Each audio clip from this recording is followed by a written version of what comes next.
The Addiction Podcast, Point of No Return. Hello, and welcome to the Addiction Podcast, Point of No Return. My name is Joni Siegel. I'm the host for the podcast, and my husband, Steve Siegel, is the producer of the podcast and co-founder. We've been podcasting for almost 7 full years.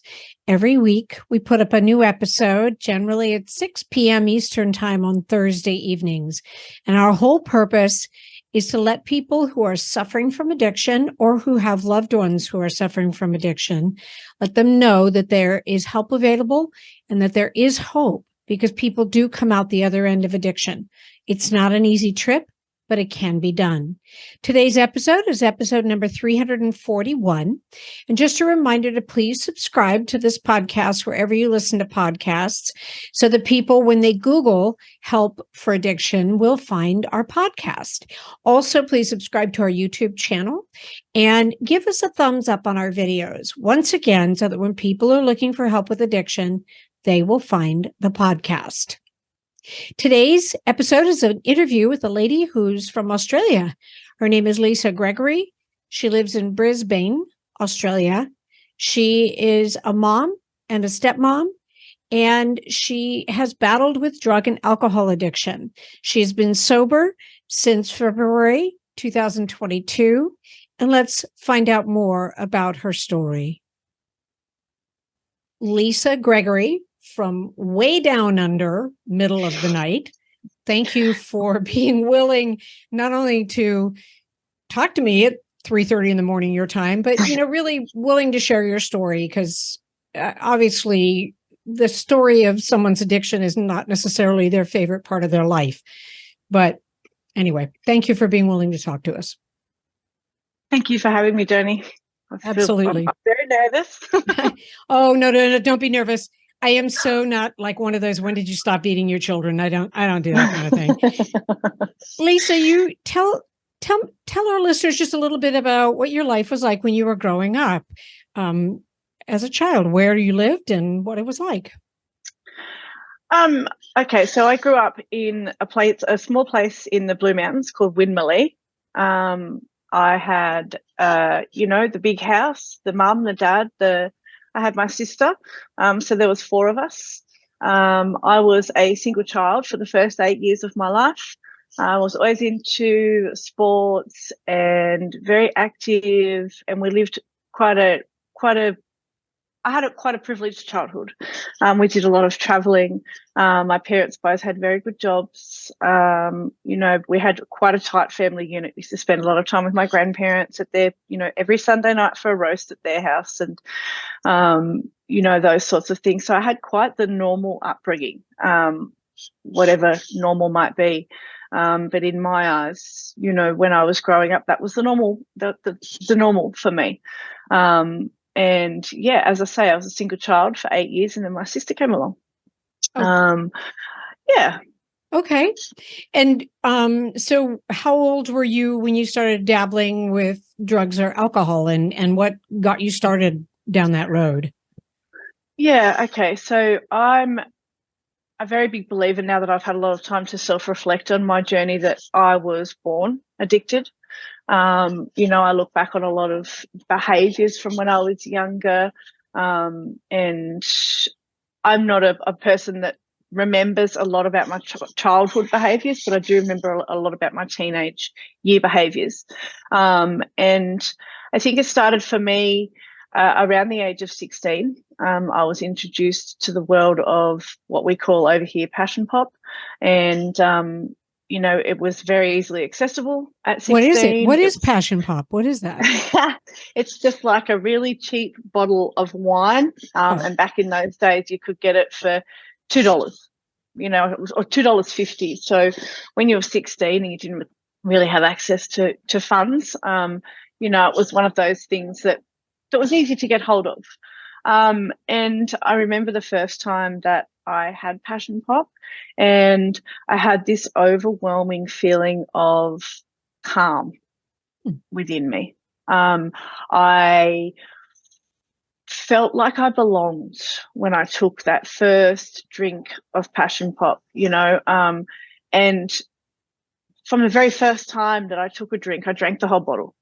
my friend and I bought it to share it. I drank the whole bottle, and it did affect me, and I was drunk, but I wasn't drunk to the point of having to be take home to my parents, because I was throwing up and passing out and doing silly things. So, I think from the very beginning of my addiction and alcoholism journey, because, alcoholism is the base foundation of my addiction. As I said, there's other stuff involved, but it always came back to the alcohol for me. So I just felt that overwhelming sense of I belong, And just sorry to cut you off, but just out of curiosity, Okay. do you recall, like, before then feeling like you didn't belong? Yeah, I always felt at school, like through my high school years, and probably even when I self-reflect through my primary school years, that, I wasn't pretty enough. I wasn't funny enough. I wasn't, the one that all the boys liked, the one that people wanted to hang out with, and that continued through my high school years. I never felt like I was with the in crowd. I never felt like the popular girl. And I think as a teenager growing up, back then, there's so much more education around it now, which I think is fantastic. But back then, that was what we were thought to be was the thing to do. You wanted to be with the in crowd. You wanted to be the one the boys liked. You wanted to be the one that had the most friends. So that was a huge part of my addiction journey starting off, was because I just had this sense of I didn't fit in.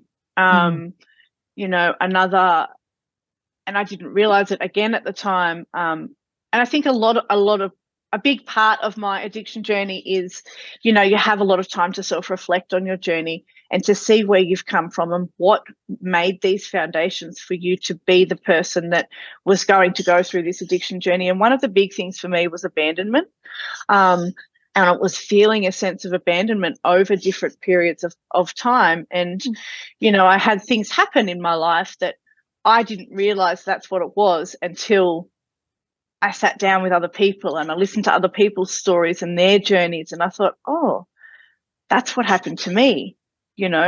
I do believe, as I say, that I was born with the disease of addiction. So I think that the things that happened to me over time contributed and fueled the fire for me, and made it so much worse for someone like me to pick up a drink or a drug, because it made everything feel so much better at those times.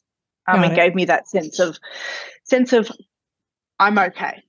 I'm going to be okay, until you're not okay. Right. Exactly. So how old were you when you started drinking? How old was that? It was around the age of 16. Okay. Yeah. It may have been a little bit earlier. As I say, it's, when you're looking back 28 years, you kind of go, oh, when was it? But it around the age of 16, because I was like quite an athletic kid. So I was never really interested in that side of life until I found it. Right. Until I found it. Yeah. Right. And then did the alcohol, did that then progress to other drugs?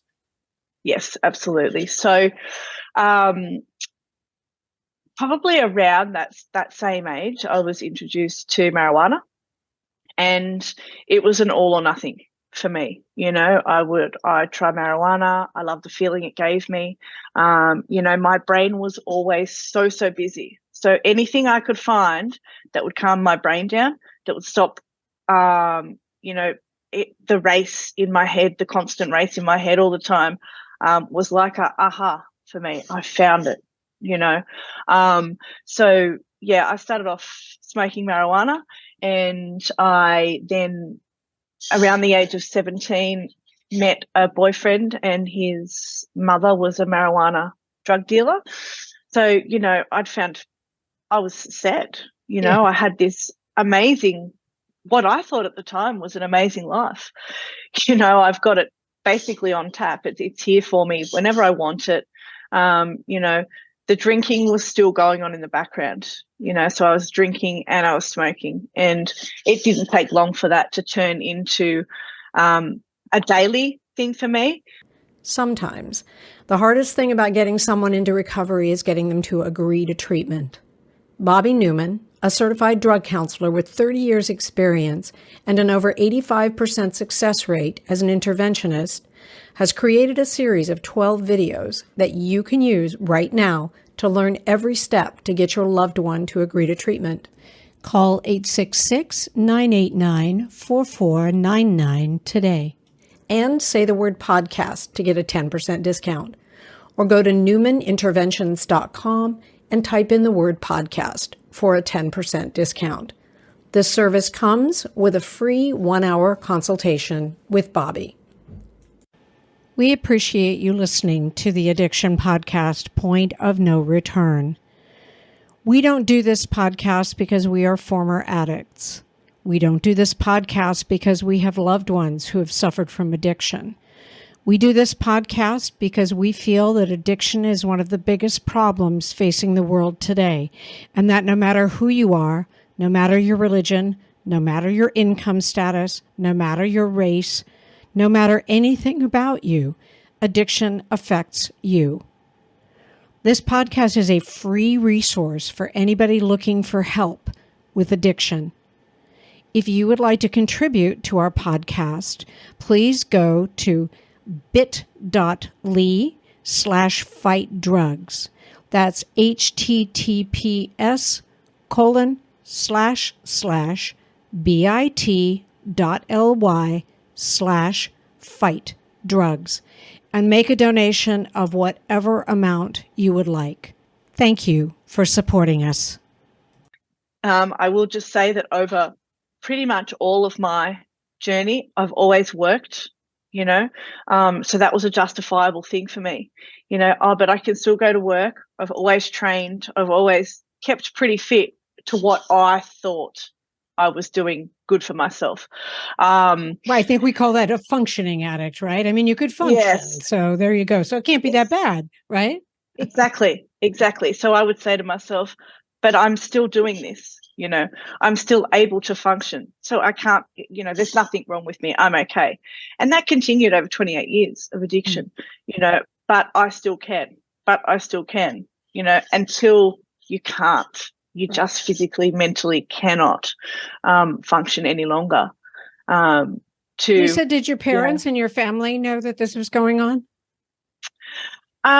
Look, I think my parents definitely knew there was something going on. To the extent of it, I don't think they knew. But then, they've never really said to me that they knew how bad things were in relation to my drug and alcohol addiction. Obviously, over time, they saw it get worse in waves. It would get better, and then it would get worse, and then it would get better, and then it would get worse. When I was 18, my family separated. So my dad left. And that was huge for me, absolutely huge in the scheme of things.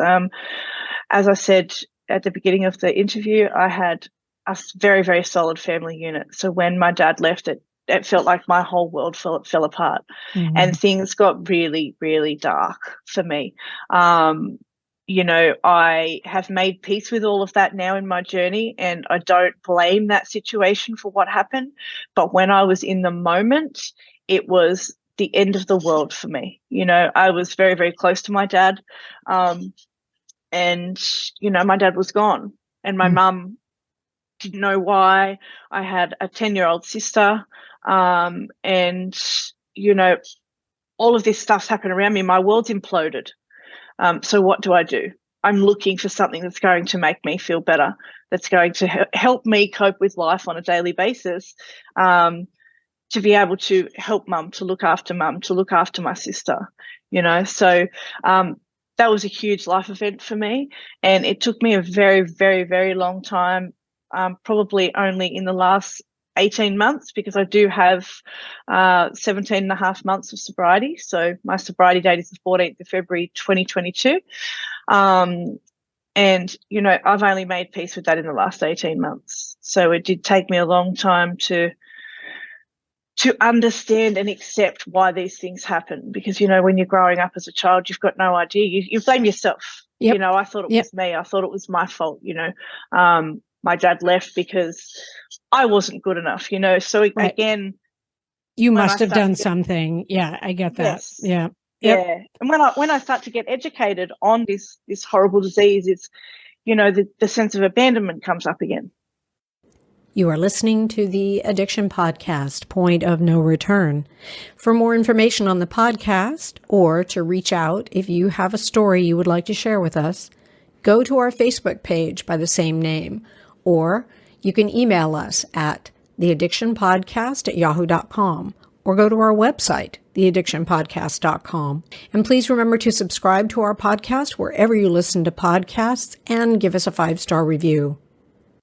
You know, so these little pockets of abandonment that happen over the years, they start to grow bigger. You know, when they grow bigger, what do I do about it? I squash them down with alcohol, with drugs. So when he left, did your drug use escalate? And did you go to other drugs, or did you pretty much just stick with marijuana and alcohol? No. So I was introduced to the world of speed at around 18. And I don't know, it actually, thinking about it when I go back, it terrifies me now, which is such a nice feeling to have, because at the time it was, you know, it was again another depth of, I feel alive. You know, I was introduced to speed. I was introduced to it in I don't even know how to put it. And I you know, there's people going to be listening to my podcast that are going to be, I don't want to upset anyone if that would, you know what I mean, like family members and stuff. But my introduction to speed was, it was daily from the get-go. You know, it was daily. I was using pretty much all the time. You know, whenever I could get my hands on it, I would do whatever I could to go and get it. I would steal from people to go and be able to get hold of the drugs. Another reason I would steal from people to go and get the drugs is so that my peers thought, oh, let's hang out with Lisa because she's always got stuff. She's always got money. She's always the one that we can go to and have fun with. You know, so again, I have this sense of everyone wants me to be a part of their life. You know, I feel included. You know, and again, that is another thing that I still, to this day, have to make peace with, you know, because being part of being an addict is being a people pleaser. You know, so a lot of the things I do it to please others. Right. Yeah, so that's been another huge part of my journey. But I was introduced to speed, and then I was introduced to ecstasy as well. The ecstasy part of my journey didn't last very long. And the reason for that being is there's a period of time when you have an ecstasy tablet where you lose complete control. You have no idea what's going on. I didn't like that. Yeah. So I am working on it, still a control freak. And I didn't like that period of not being in control because it wasn't happening Lisa's way. It was happening the drugs way. So I kind of tried to find things that, you know, I could stay in control with, but not feel any feelings at the same time, if that makes sense. It does. Yeah. Yeah. And, you know, when you take speed, you can drink more because it doesn't affect you as much, you know. So you can drink alcohol and you can be on speed and everything feels okay. You're not getting to that point of blackout drunk because you can just keep drinking, you know. And that's right, because alcohol is a depressant. So if you're kind of mixing an upper with a downer, so to speak. So you can just kind of even it out. I get it. Yeah, absolutely. Absolutely. And, you know, I would have all these people around me that there's only one of those people now in my life that I speak to, I still maintain contact with, which is another amazing thing because, you know, when you're in addiction, when you're deep in addiction, you think you have so many people that love you. Yep. And some of those people may still love me, but they're just not meant to be in my life now. Right. And, you know, I think back and there's so many times that I was alone. I was so alone, you know, within myself. I was so lonely. I was so lost. I would drive around the streets at nighttime looking for friends off my face, you know, with my 4-pack of bourbons on the passenger seat, high as a kite, you know, or who wants to come and hang out with me? I've got drinks in the car, you know, and that's some of the, small places that my early addiction took me to. Thankfully, and someone watching over me, I didn't stay in the speed and ecstasy world for very long. Speed took me to places pretty damn quickly that were not nice. I wasn't a very healthy person. Again, still maintaining a job, still maintaining a family life, but I always say when I talk about my journey to people is that from the outside looking in, I always looked okay. But from the inside going out, I was breaking down. My life was falling down around me. And, there's so many early signs for me that this wasn't going to end well. But, at that time when you're 18, 19, 20, you don't really know where to go or who to turn to. Very grateful now that the podcasts like this are out there, and that there's so much more education around this stuff for our younger generations coming through, because there just wasn't when I was growing up. I was never educated in alcohol, in drugs, in addiction, that there is diseases out there, that, there are people like myself who I honestly believe that I cannot pick up one of anything, and that comes down to a bar of chocolate. If I go buy a bar of chocolate, I know I'm going to eat the whole thing because I'm an addict, So that kind of continued. The speed world for me was only a couple of years back then, which when I look back on, was very grateful for.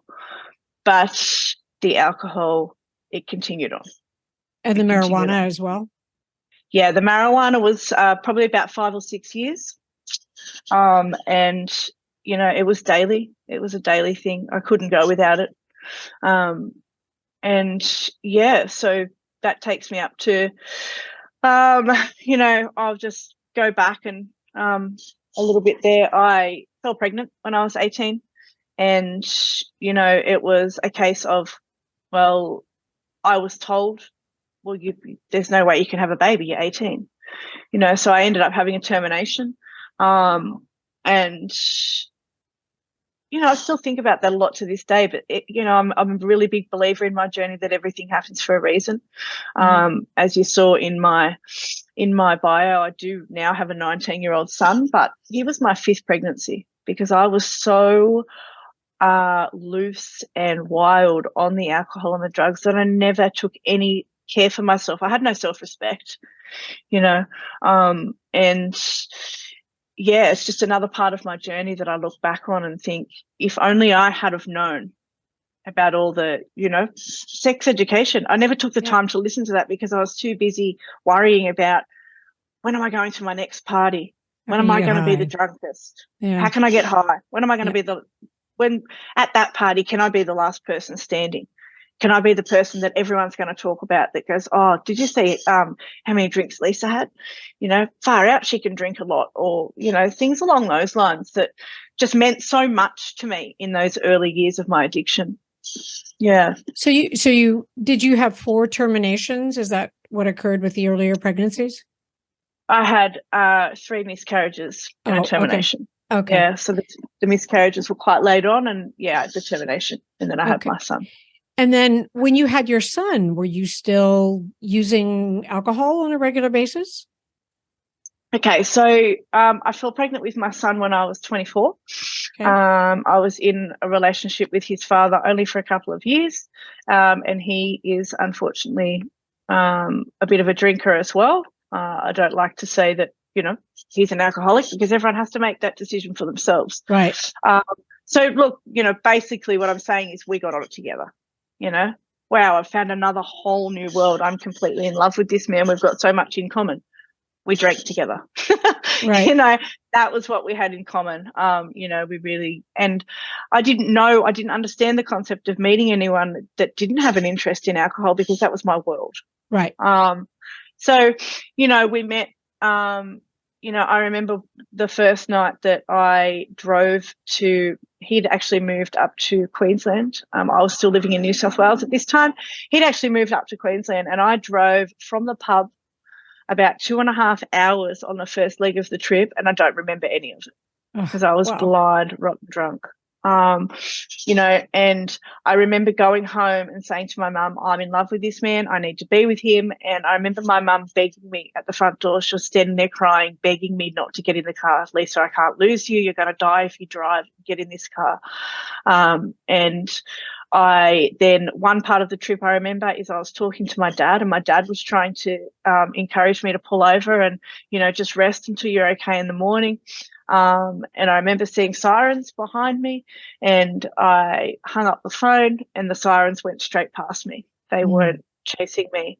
And as I say, I got 2.5 hours into that trip. I passed out at the wheel, like I'd pulled over, thankfully. Again, another someone is watching over me moment, because there's been a lot of those throughout my career, as I call it. But I woke up and I had no idea where I was, and no idea how I got there. And that to me was oh my God, Lisa, you probably need to slow down. Not you need to stop. Not you stop. Need to slow Yeah. down. No, let's not have a big night for another few days. Let's get yourself feeling better and get to Queensland to where you need to be. And obviously that happened the next day. And lo and behold, that's where, my drinking continued. And, I then fell pregnant, and I was drinking for probably the first 4 months of my pregnancy with my son. I wasn't drinking heavily because I've been in the fitness industry since I was 16. Right. So I had some awareness of what was right and what was wrong. I then, at about 4 months into my pregnancy, started developing a rash on my body, and I went to the doctors, and he said, do you drink alcohol? And I said, yeah, I have been. And he said, your liver is reacting with your pregnancy, and that's what's causing the rash. So I didn't drink for the last 5 months of my pregnancy. So, again, for me, that was another, you didn't drink for 5 months, so you must be okay. All these little pockets. You don't have a problem. For me. Exactly. Yeah. Exactly. The addict part of my brain justifying that it's okay. If you can stop for 5 months, you don't have a problem. So then my beautiful son was born, who is the light of my life. And look, I didn't drink very much in early mothering because I was conscious of him. I was breastfeeding. I would actually even get to the point where, I would have a couple of beers, feed him straight away. Like I was ring the Breastfeeding Association and ask them for advice on when am I able to drink so that I can breastfeed my son and not harm him. Again, to me, when I look back, should have been another light bulb moment. Do you really need to be asking these questions if you don't have a problem? Right.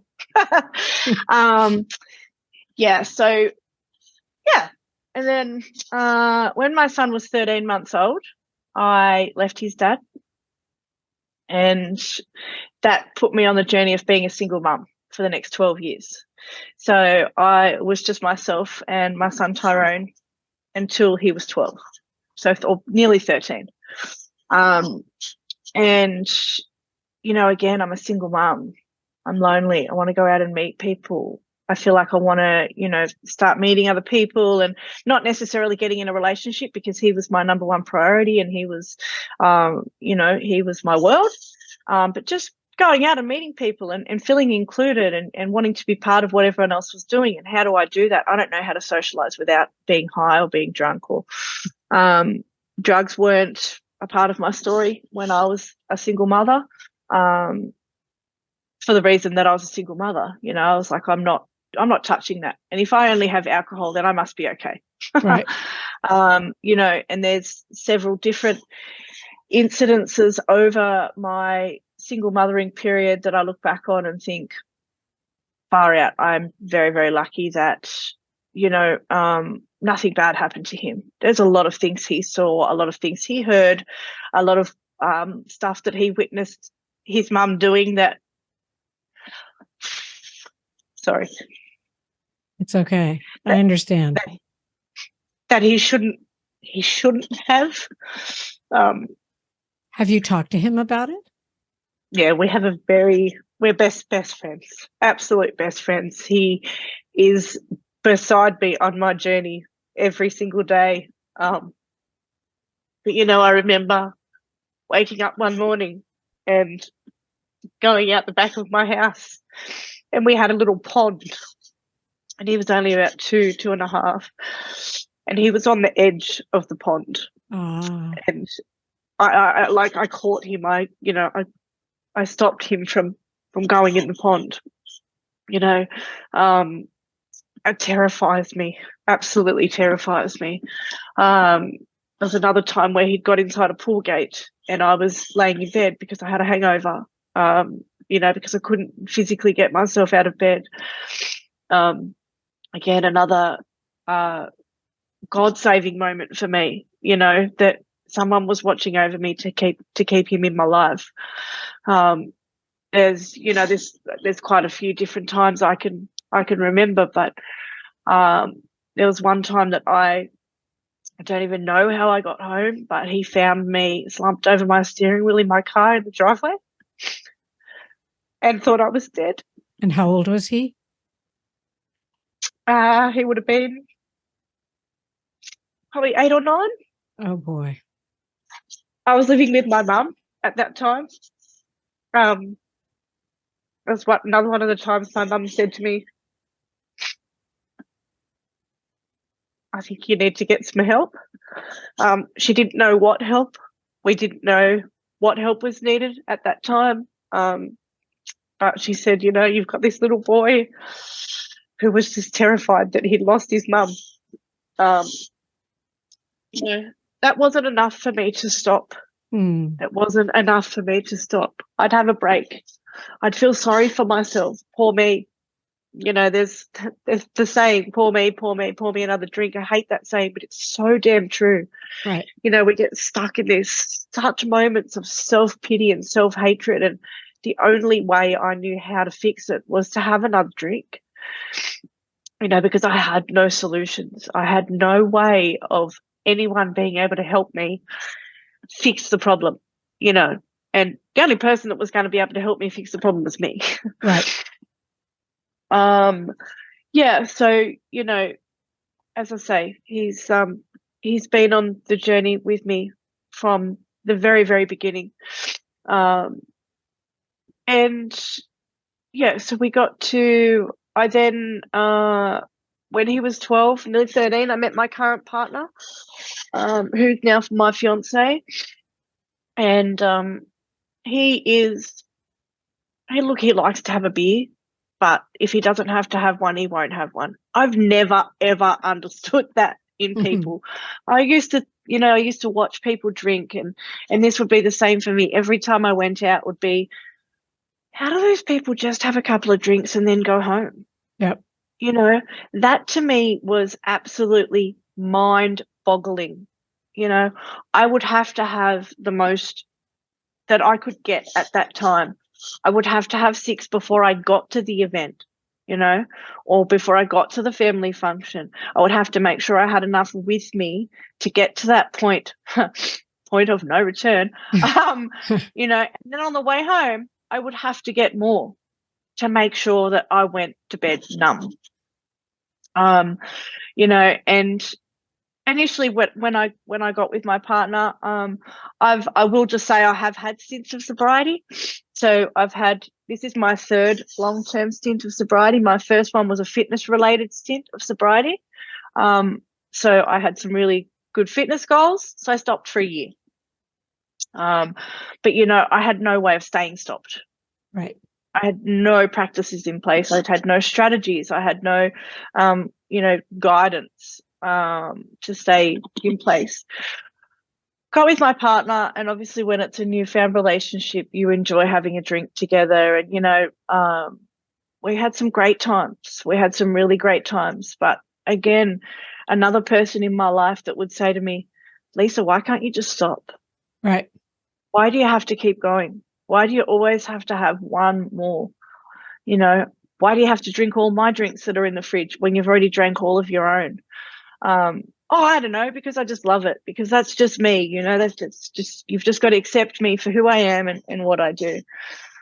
Fast forward, and, you know, you say, at the beginning of the interview that what was your point of no return? There were so many for me until there was one final one.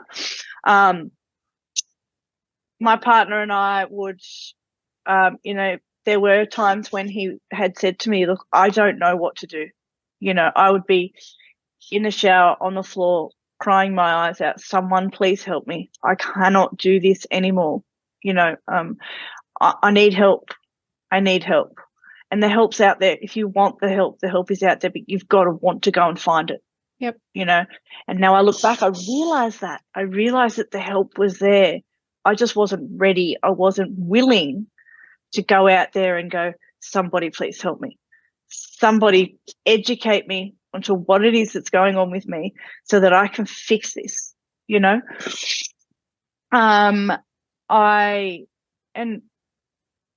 would get to points in our relationship where he would just say, I don't know what to do anymore. Like, I don't know how to help you.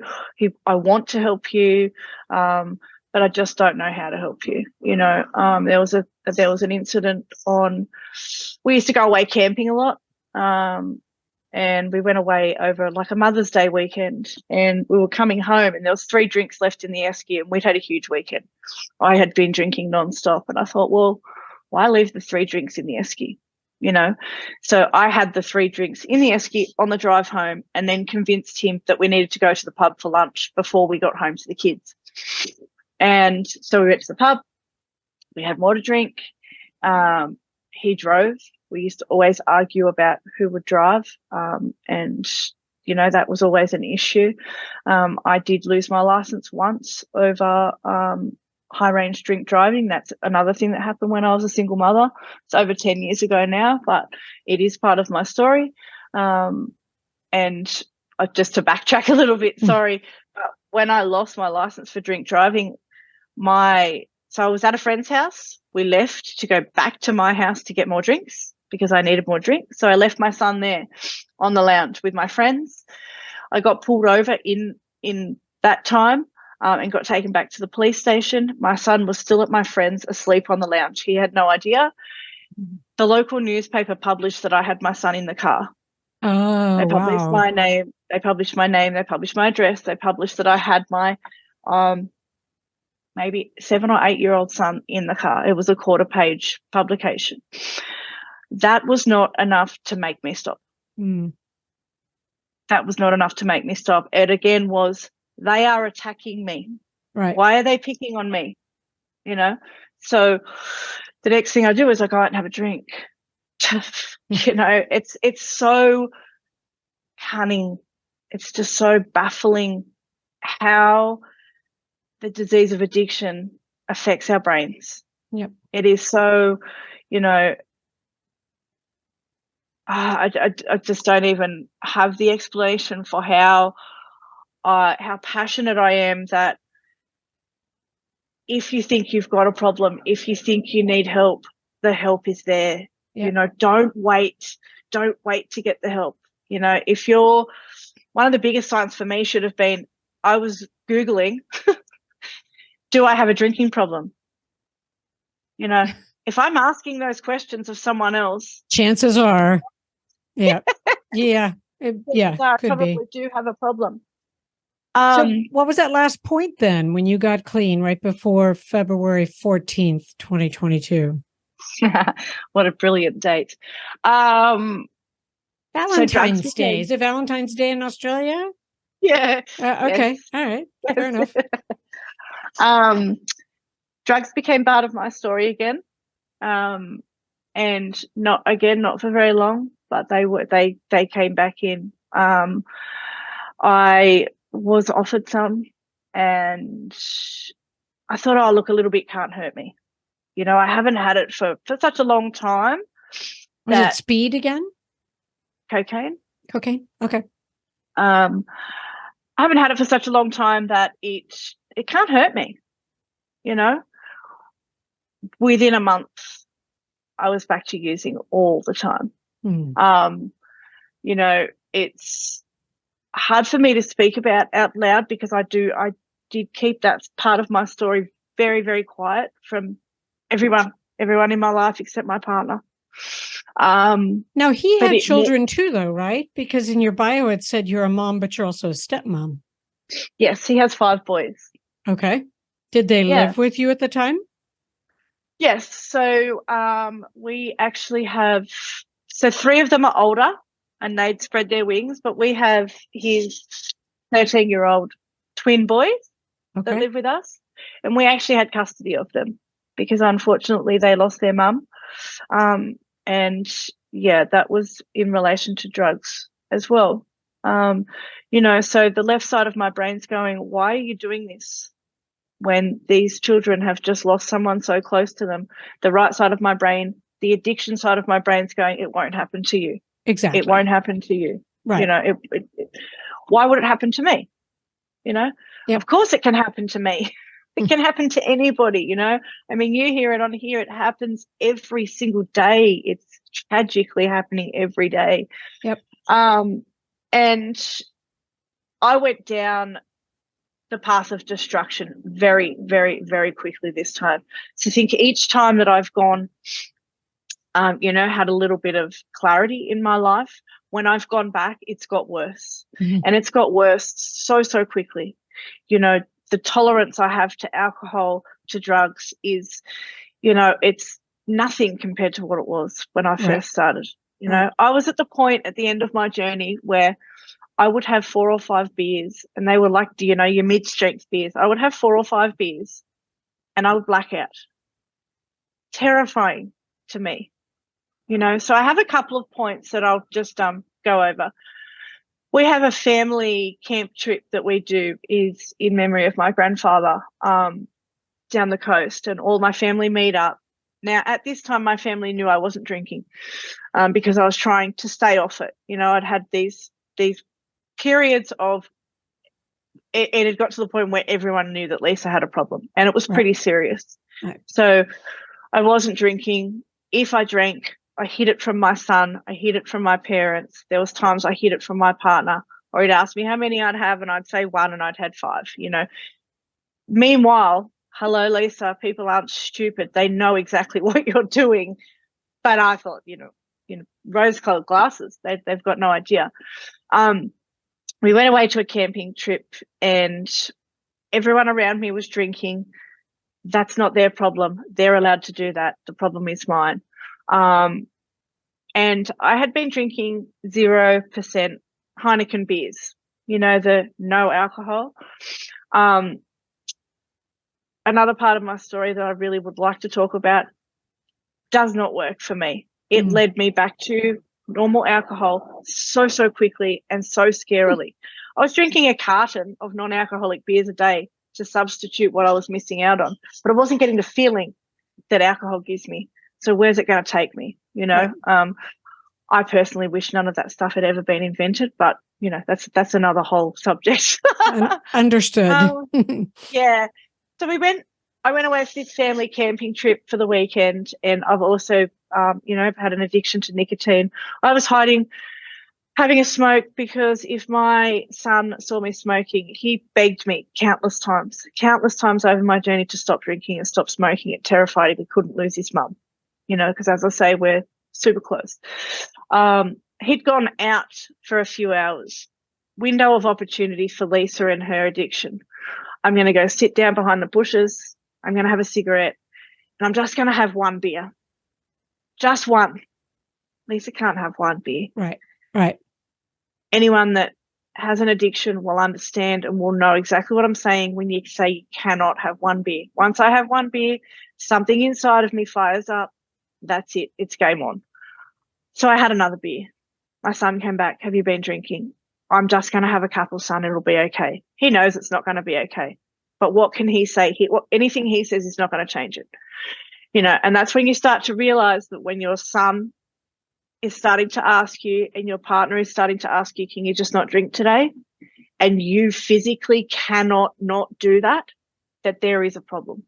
Right. I think I had that afternoon, I had 5 or 6 beers. I remember being in the room of the cabin that we booked, crying. I don't know what about. I remember my son standing there, and then we woke up the next morning. I'd blacked out, completely blacked out, had no idea what happened the night before. We got up the next morning, we packed up and left because I was so embarrassed. I was so ashamed, all the shame, all the guilt. What have I done? Why have I done this again? For the gazillionth time, I've stuffed up again. My son drove home, thankfully, and I was laying down in the back of the car, and he said to me, "Mum, do you think you need to go to rehab?" And I said, "No, son, I'll be okay. I can do this. I can do it on my own." Anyway, we got home. That was in the January. Anyway, irrelevant. The point of no return for me, my son's friend was playing football down in Canberra, and we decided to go down and surprise him and watch him. And there had been drugs involved, and we got down there and we parked in a shopping centre, and the football field was here. In the shopping centre was a bottle shop. So I went and got some non-alcoholic beers, but in my handbag I had double-strength vodkas. That's where it started for me that day. I was drinking them on the side because you can't smell vodka, so they say. But I also had the non-alcoholic beers so that it looked like to everyone else that I was just having those. So I was okay. Anyway, the story goes that we'd made a stuff up with the accommodation booking, and there was 3 boys and me staying at accommodation place, but I'd only booked a place with 1 bed. So I said, it's okay, we've got a friend that lives down in Canberra. He's not there. I'm going to go and stay at his place. You guys stay at the accommodation, pick me up in the morning and we'll drive home together. By this time, I'd had a couple of drinks, so the cravings have kicked in. I got back to the accommodation place where I was staying. My son went off with his mates with a worried look on his face of he knew there was something going wrong. Something very, very wrong was happening. When I got to the accommodation place, I went over for a walk to the shops and I bought myself some drinks. I got back. I hadn't eaten all day. I had 2 Wheat Bix that morning to justify to myself that I had eaten, because when I was drinking, I didn't eat, because to me, if you ate, you didn't feel like drinking more. What's the point in eating if you can't keep drinking? I'm sure you've heard that a lot too. And so I got more drinks. I sat at the unit apartment block. I was in heaven. I had nobody around me. I had nobody to answer to. Nobody was going to know what I'd done. I'd pass out and I would be okay to go home the next morning.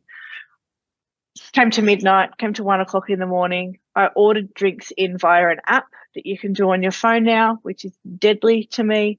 And I sat at the back of my friend's apartment on the balcony. And it was the second time I've experienced it in my drinking and drugging career, as I call it. And I just had this complete feeling of hopelessness, of not being worthy and of not being able to go on. And it was the 7th floor of an apartment building.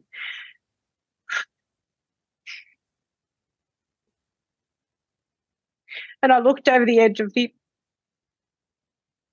balcony and I thought, the only way out for me is if I jump, because I can't do this anymore. I can't do it to my son. I can't do it to my partner. And I don't want to be, I don't want to live in this world anymore. Something stopped that from happening for me. And I called a place who one of my friends had told me about a few months before, because I'd opened up to her a little bit about what was going on in my life. And there was a rehab facilitation centre in Sydney called the Sydney Retreat. Not sure if I'm allowed to say their name on here. No, it's totally okay. Excellent. It was called the Sydney Retreat, and I got in contact with one of the ladies there, and this was the following morning. So, the alcohol's wearing off and I am coming down very, very hard, very, very hard. I'm very, very scared. I've had moments in my drinking and drugging where I've been terrified. This one for me, I was I had no idea what to do. I was alone in this apartment. I was on the phone to my partner. I had called my mum because the rehab facility had cost money. I'd called my dad. So I had reached out to people to let them know the kind of place that I was in. And I got in contact with the rehab and she said, look, Lisa, there's a place here for you. I will get the CEO. This was a Sunday. I'll get the CEO to call you back first thing tomorrow morning. We'll see what we can do for you. Sorry. I Okay. should have bought this. It's okay. One of the hardest, probably the hardest phone call I've had to make in my life. I called my son and I said, Mum, I'm going to rehab. I can't do this anymore. And he said, okay, Mum, I love you. And he hung up the phone and thank God he was with his mates because he burst into tears. And he cried because he was terrified he was going to lose me. Yep. The beautiful man from the Sydney retreat called me the next day. That was the Monday. And he said to me, Lisa, do you need to go to detox before you come in here? And I said, no, John, I've really been detoxing for the last 24 hours really hard. I had all the shakes, all the stuff that goes with it. Thankfully, I didn't seizure. I didn't even know that was a possibility, that you could seizure coming off alcohol. You can die coming off alcohol. Yeah. Yeah. So I feel very lucky and very blessed that didn't happen. I got a lift to Sydney on the Tuesday morning. Had a lot of conversations with my partner. He was like, he said to me, obviously, he supports me 110% in whatever I'm going to do. I think he was probably a little bit fearful as well of, do you need to come home so we can talk about this first? And I said, babe, if I come home, I'm not going to make it back to the rehab centre. My dad came and picked me up from Sydney and he dropped me off at rehab. And, so just a little bit of humour to add to that. It was kind of like a happy Valentine's Day, babe, I'm going to rehab. Oh. I always think that's so funny when I think of it that way. And yet, it could have been the best Valentine's Day gift you could have given him. Absolutely. Just saying. 100%. Yes, it definitely was. So my dad picked me up. He drove me to the rehab centre. I've never been so scared in all my life. He held my hand when we walked in there. Thank God for my beautiful mum who helped me fund the rehab centre. He held my hand when I walked in there, and I likened it to a day like my first day at kindergarten. I did not want to let him go. I didn't want to let him go. I didn't know what was about to happen. How was I going to live a normal life, without being able to numb my feelings? I don't know how to feel. I haven't learned how to feel all my life. I haven't learned how to socialise all my life. Yeah. I will add here that until that point, I've always thought I was a good person. I'm a great mother. My son and I did a lot of fun things together, a lot of travelling, a lot of fun stuff together. So it's not all doom and gloom. But when it's doom and gloom, there's no, you don't see a way out. Yeah. Anyway, the rehabilitation centre that I checked into on the Tuesday, the 14th, was based on a 12-step program. It was hard. It was very, very hard. There wasn't any point when I got in there that I wanted to leave because I knew I needed to be there. This was life or death for me. If I didn't turn my life around now, I might not be sitting here talking to you on this podcast. That's where my alcohol and drug addiction had taken me. It was go left or go right.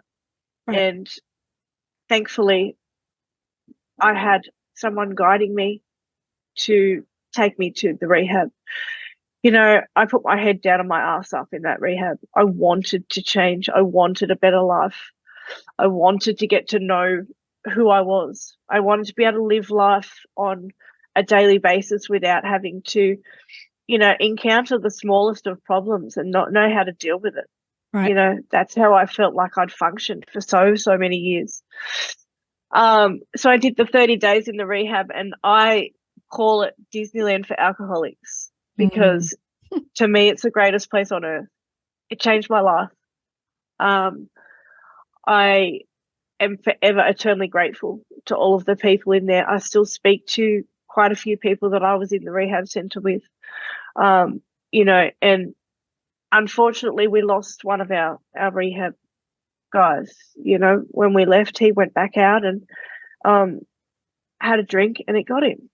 You know, that can happen to me. Yep. That can happen to me any day. If I pick up a drink tomorrow, it could kill me. Yep. Thankfully, while I was in the rehab centre, not only do they give you a program that helps you live, they also educate you on the disease of addiction. You know, so they tell you how addiction works with your brain. They educate you on that part of it. I had no idea. Right. Absolutely no idea about it. I had no idea you could be born with it. I had no idea that it could come along later on in life. You know, it could be caused by trauma. They teach you a lot about childhood trauma. Trauma to me was always like, you know, you had to be involved in an accident or something along those lines. You know, trauma can be anything that happens in your childhood that traumatizes you, you know. Like divorce is a big deal. Absolutely. Yep. Absolutely.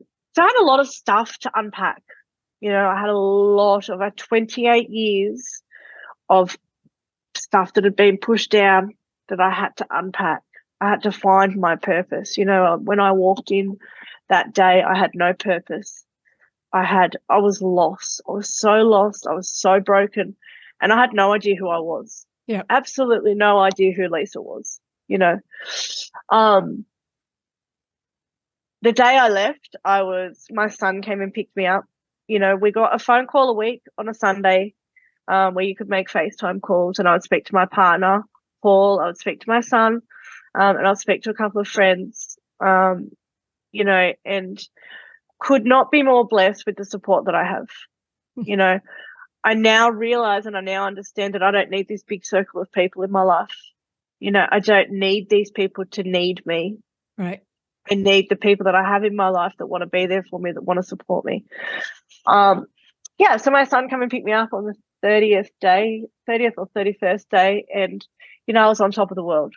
I've got this program now. I've learned so much about my journey, where I've come from and where I'm going. But I've got to take it one day at a time, because one of the biggest things for addicts is we look too far into the future. We get so caught up in it, and that's where it all starts to unwind. Yep. You have to wake up every morning and say, I'm not going to drink today. I'm not going to use today. Absolutely. Yeah. Absolutely. Yeah. If I can go to bed each day with my head hits the pillow and I'm sober, is a miracle. Yep. You know, I got home from rehab and I've changed. You know, I've had this huge life moment where I've changed, but guess what? Sure. Nothing else has changed. Nothing else has changed around me. What did you decide your purpose was, Lisa? What did you decide? My purpose in life, look, as I said earlier, I've always been a really compassionate, kind, loving person, but I wasn't doing it I wasn't doing it from the heart, because I didn't know what was in there. You know, I didn't know who I was, where I was, and what I was doing. My purpose now is to help other people. I've always wanted to help other people. As I say, I'm in the fitness industry, so I've always helped people feel good about themselves. You know, but how can you help other people feel good about yourself, feel good about themselves, if you don't feel good about yourself? You know, it's a catch-22, isn't it? It's a tough one. Yeah. So now I'm trying to spread the message by doing things like this, getting on podcasts, telling my story, letting people know that there is a way, that you can do this if you want to. The biggest thing for me is I've found myself. What a freeing feeling. You know, I've actually worked out who Lisa is and what she's here for. And, you know, not only has my journey changed me, it's changed the whole life. Yep. They say to me in rehab, recovery is contagious. And I think, how can recovery be contagious if the people around me don't need to recover? It is so contagious. Well, they absolutely need to recover. That's one of the things we've talked about over and over again on the podcast is addiction doesn't just affect the person who's addicted. It's devastating for the people around them, and you've described it. I mean, it was devastating for your partner, devastating for your son. I mean, yeah. Yeah. And now, my stepkids will come to me and say, Lisa, we just looked at this, salad dressing or something that's got alcohol in it. You can't have it. Like I've got them on my journey with me, which is just beautiful. Yeah. They'll know when I'm going on to a meeting. So they'll say, are you doing a meeting tonight? Because they're on the journey with me as well. Yes. And it's really good for them to see. Yes. Especially when they've lost their mum. Yep. In their life. Yep. My partner hardly drinks anymore. He might have a beer a month. Recovery is contagious. One of the biggest things for me, God love him, is my son was just last week 18 months of sobriety. So he doesn't drink either. Oh. He chose to support me on my journey, and also, with me being an addict and the chances of it being genetic, because it can be, especially in the males, he didn't want the life that I've had. He saw me suffer, and so it's just, I feel amazing. Mm-hmm. I love my life today.